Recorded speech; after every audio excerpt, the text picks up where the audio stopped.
I love comics. I love how they can show worlds that are so imaginative and beautifully drawn. A skill I wish I had. They can also create stories and scenarios that other mediums just can't quite do. Really, they're only bound by the limits of the imaginations of their creators. But of course, they do have problems. One of which is rationalizations. You know what I mean. How come that guy could fly in the air and has skin thicker than steel? Because unlike his native planet's red star, which he escaped on a rocket ship as a baby, Earth has a yellow star whose energy he can absorb. And that energy gives him the ability to fly? Yes. And shoot lasers from his eyes? Yes, that makes the most sense. It is heat energy, right? Okay, I'll grant you that, but also cold breath? Yellow sun. And speaking of Superman, didn't he die like a couple of decades ago? Actually, he wasn't quite dead when his body was snatched away and put into the Kryptonian healing matrix, which kept him alive though greatly underpowered. Well, didn't he also kill that monster who got him, Doomsday? It appeared so, but actually Doomsday can't die. You see, he's almost totally solid and has no internal organs. The cyborg Superman, Hank Henshaw, found his body and strapped it to an asteroid where he was supposed to float for all eternity. Alright. But then he was found by a deep space scavenger ship en route to Apocalypse, where even Dread Darkseid himself was overwhelmed. Yeah, okay. And so eventually Superman used a time-traveling device from Wave Rider, one of the Linear Men, to strand Doomsday at the end of time. Okay, I get it. But was then retrieved by a servant of Brainiac who intended to combine Brainiac's superior intellect with the superior physical power of Doomsday by engineering Alright, I get it! A clone.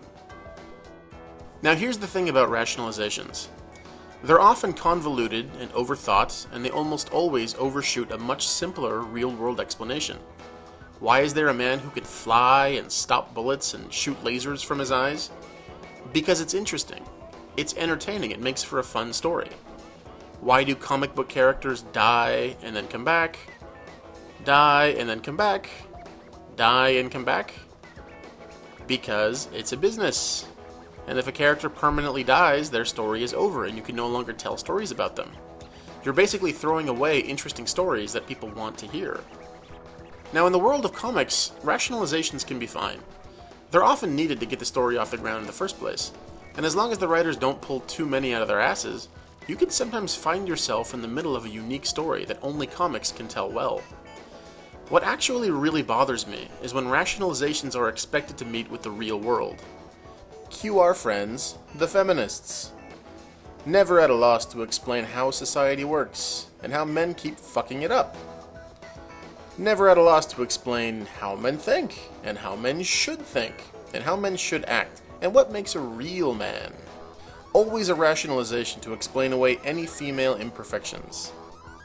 And you know, it really gets funny.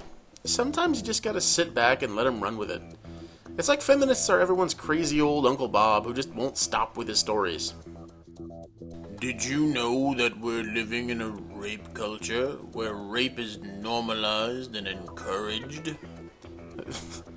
Are you sure about that, Uncle Bob? That actually sounds totally untrue. It's true. Our society is misogynistic. Our society, half of which is women, hates women. Why, every time you see a rape joke somewhere, that just proves that we hate women, and it contributes to a culture of rape. Okay, Uncle Bob, that's wrong. No, it's not. We are living in a patriarchy which benefits men and systematically oppresses women. But all we have to do is smash the patriarchy, and then everything will go back to normal. Wow, that's absurd, Uncle Bob.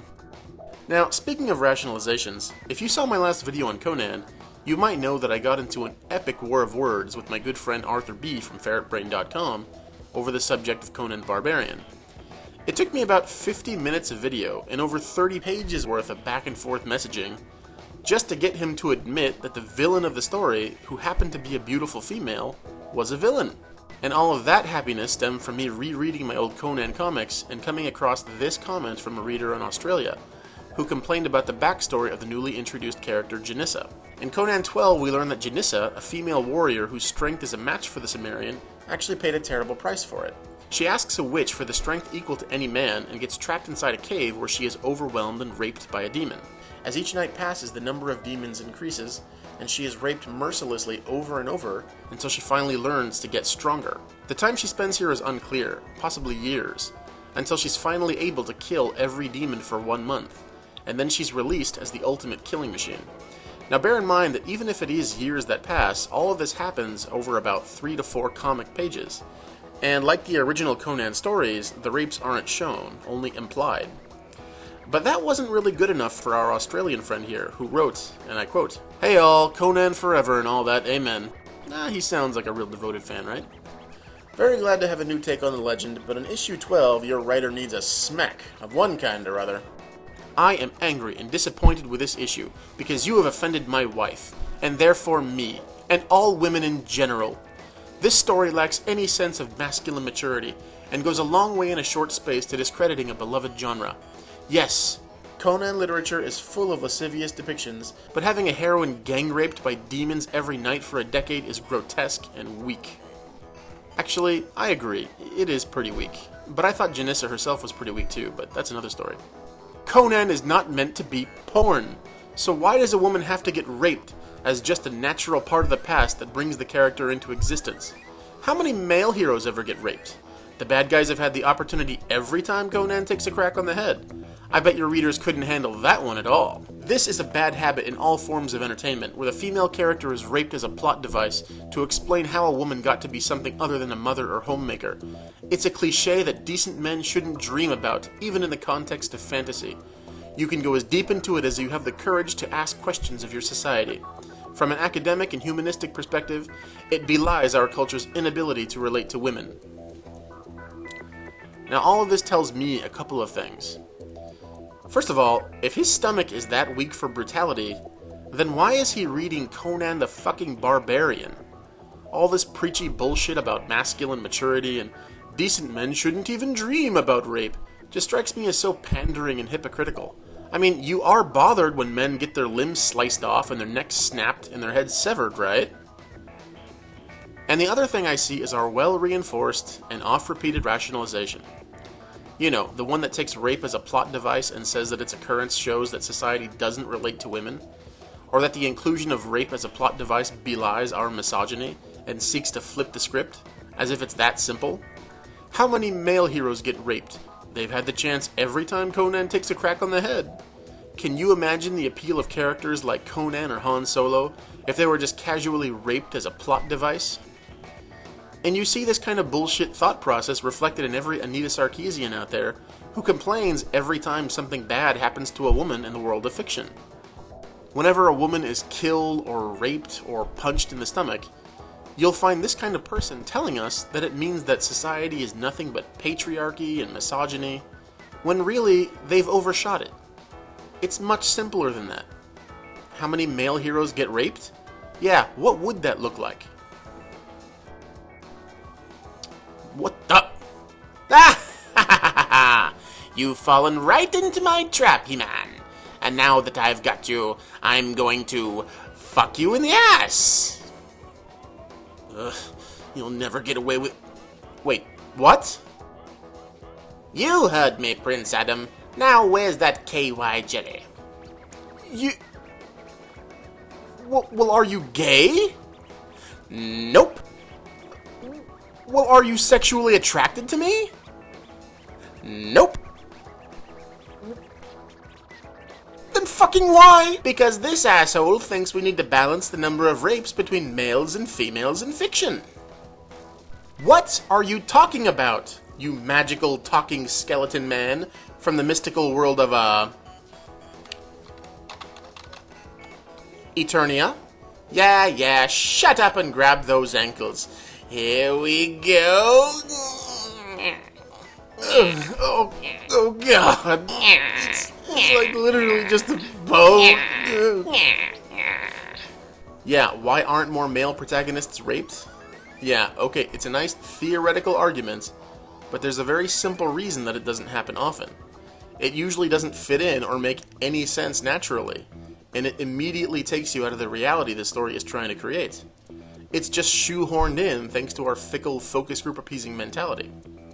Why does a woman have to get beaten up just to advance some lame storyline? I feel like someone really needs to just sit down with these people and teach them the fundamentals of drama. Bad things happen in fiction. It's called conflict. It's not what we want in real life, but it's often how drama is created in fiction. Focusing exclusively on how it only affects women is worse than useless. It's misleading. Tell me, what's the first fucking thing you do in Double Dragon after Marion gets punched in the stomach? You start going around punching men in the fucking stomach.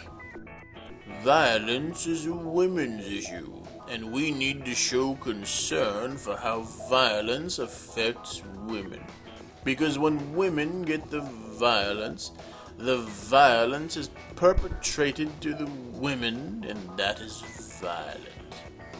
Now, if Violence wrote a book, and the name of the book was Women, it would be Violence on Women, and it would be Violent Women, Violence, Violentical Women.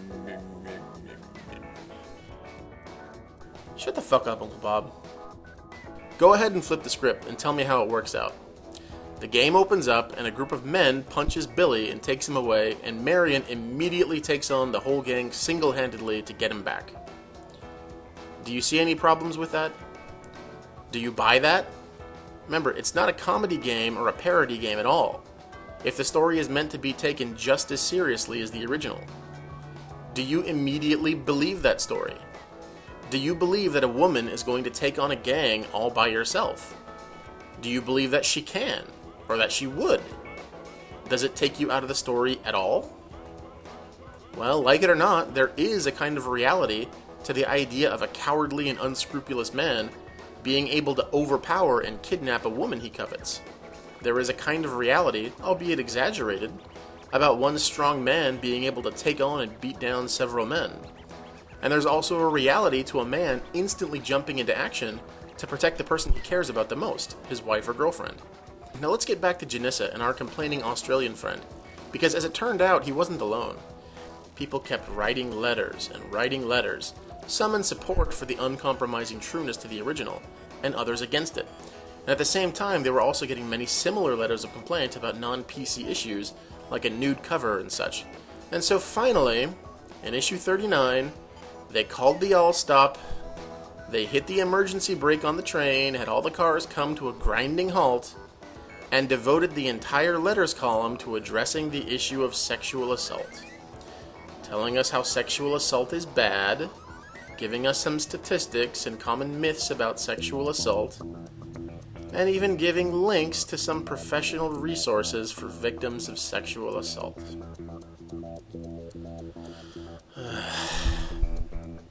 Let me explain something about the bullshit idea that we as a society don't care about women, or that the bad things that happen to women in fiction reflect our misogyny.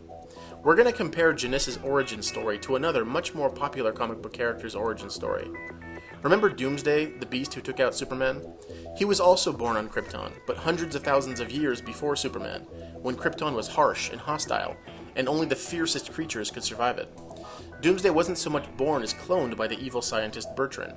Bertrand and his team were trying to create the ultimate life form.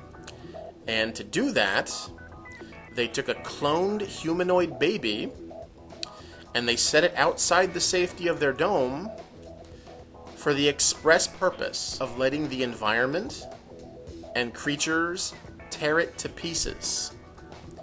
And yes, I'm pausing on purpose, so we don't just casually blow through those details like they mean nothing. You want to talk about vile crimes?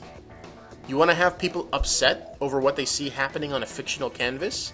Yeah, let the fucking games begin, bitches. The scientists would then scoop up the remaining scraps, re-clone the baby, and try it again. The idea being that it got a little stronger each time, until eventually it grew strong enough to fight back against the creatures and the hellish environment and survive on its own. So let's do a side-by-side comparison of both Janissa and Doomsday. This also makes a couple of things very clear. One is that they're both actually pretty similar. They were both put under a long, enduring torture. Both were put through it with the idea of making them stronger, so that they would conceivably be a match for an iconic hero. Doomsday was meant to be a realistic physical threat to the Man of Steel, and Janissa was intended as a character who could actually throw down with the pride of Samaria. And to make it somewhat realistic, she needed to have a pretty damn extreme reason. Remember, Conan is always portrayed on screen by a physically overwhelming persona, because that's who he is in the stories. Always depicted diving headfirst fearlessly into hordes of warriors and Cthulhuid monstrosities. If Janissa's backstory is that she works out in a gym, and she really, really pushes herself, do you buy that?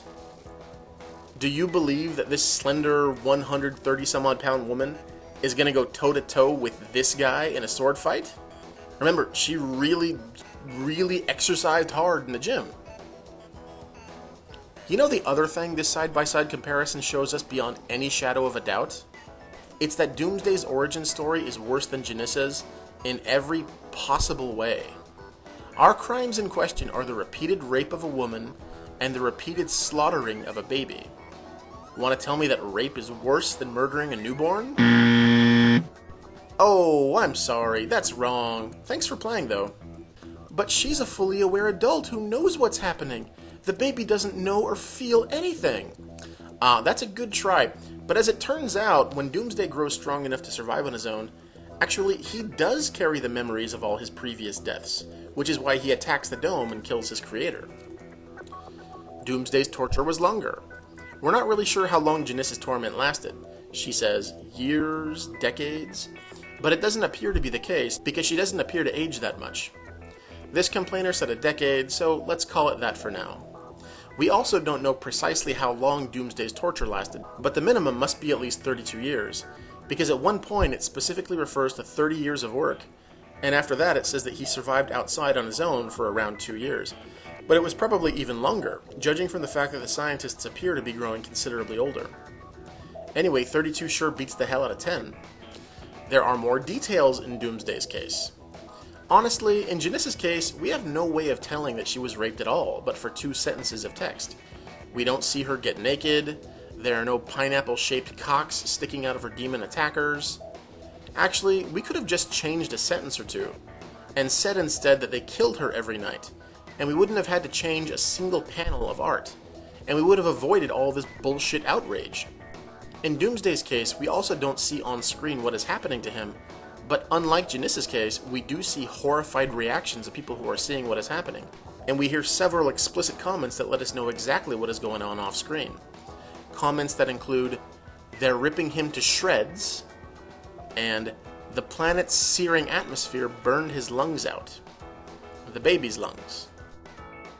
In every possible way, the origin story of Doomsday is far worse than Janissa's, and yet there was no outrage, no swarms of angry letters, no pulling the e-brake, calling an all-stop, and sitting us all down so we can all hold hands and learn together that, hey, rape is wrong. Don't do rape, because raping isn't good, and if it happens, call this number. I cannot stand this kind of patronizing bullshit. This kind of numbskull treatment of a serious issue. This myopic lack of understanding that if a person is so far gone that they will hold down and fuck someone against their will, then they've got a problem that a shirt pin or a bumper sticker or an obnoxious sign can't really fix. And if a person survived such an assault, I don't think that their period of soul-searching and attempt to rebalance their life is going to lead them to the letter to the editor section of a comic book. But there's no need to go into rationalizations. Dark Horse is a company in the comic book industry. I'm not mad at them, and it's not like I don't realize why they would do this. They were receiving many angry letters about some of their content, and when businesses displease their customers, customers don't buy their products. There's not even a direct link between the comic fans who don't mind Doomsday's origin and the comic fans who very much minded Janissa's origin.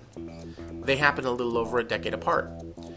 But I've got one message for those who say that society is misogynistic and doesn't care when bad things happen to women in fiction, doesn't care when they get raped. Fuck that and fuck you. Take a look at this graph charting the critical reception of the latest season of the TV series Game of Thrones. There's a pretty noticeable dip at the center of the chart for episode 6, isn't there? And if you look to the right, you notice another teeny tiny little dip at episode 9. Otherwise, it's pretty strong ratings all around. Game of Thrones is a great show. You got great writing, acting, set pieces, storyline. So what was it that got everyone in an uproar over? I'll give you a hint. It was a singular incident that colored the critics' attitude of the entire hour-long episode. You guessed it, it was a rape. The rape of a popular female character. Something that represented a change from the TV show and the book series. And our little teeny tiny spike of outrage in episode 9? Another single incident not manifested in the books. It was the burning to death of a little teenage girl at the hands of her parents. Yeah, we don't take rape seriously enough. We don't care about rape. From everything I've seen, it seems like in the outrage department, rape clearly and easily wins out, even over child murder. It seems that our knees are set to permanent jerk at the very mention of the word rape. And all evidence suggests to me that we only seem to give a shit when something bad happens to a woman. I'm sorry, but all this bullshit is way too big to hammer out in one sitting. So stay tuned for part 2, where we're going to explore further another aspect of feminism in comics. Shoehorning.